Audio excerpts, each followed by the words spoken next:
દ્વારા હવામાન ખાતે આપેલા રેડ એલર્ટને કારણે વરસાદ ભારે પ્રકારનો થયો. 12 ઇંચ જેટલો વરસાદ વડોદરામાં, 12 ઇંચ જેટલો પ્રતાપપુરામાં, 12 ઇંચ જેટલો હાલોલમાં. આજવા સરોવર 214.85 ફૂટની જોખમકારક સપાટી પહોંચી છે. પ્રતાપપુરા સરોવર 233.10 જોખમકારક સપાટી પર પહોંચ્યું.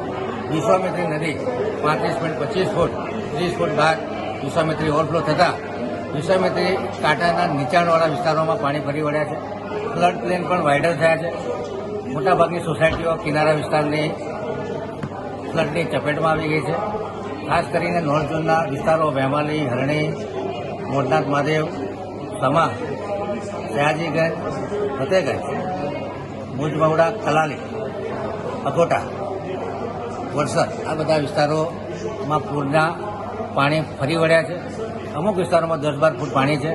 કોર્પોરેશન દ્વારા વાહન વ્યવહાર થકી આ લોકોને જીવન જરૂરી ચીજવસ્તુ પહોંચાડવાની તકલીફ પડી રહી છે. આ લોકોના રેસ્ક્યુ વર્ક માટે પણ ઘણા બધા ફોન કોલ આવી રહ્યા છે. પ્રજામાં એક ભયનો માહોલ ઊભો થયો છે. ત્યારે પ્રજા માટે સંવેદના રાખી અને આજવા ડેમની સ્ટેબિલિટી જોઈ અને 213.65 ફૂટના લેવલ ઉપર આજવાના દરવાજા બંધ કરવાનું નક્કી કરવામાં આવ્યું છે. એવી જ રીતે પ્રતાપપુરા સરોવરની સ્ટેબિલિટી જોઈ અને 230 ફૂટે બંધ કરવાનો નિર્ણય લેવામાં આવ્યો છે. આ બંને સરોવરોમાંથી આવતી 10 થી 15,000 ક્યુસેકની આવક વિશ્વામિત્રીમાં ઘટતા મોડી રાત્રે નીચાણવાળા વિસ્તારોમાં પાણીના સ્તરમાં 2 થી 3 ફૂટ ઘટાડો થતાં રાહત કામગીરી કરવામાં કોર્પોરેશનને સરળતા રહેશે અને નાગરિકોમાં ભયનો માહોલ છે એમાં પણ મહદઅંશે રાહત મળશે.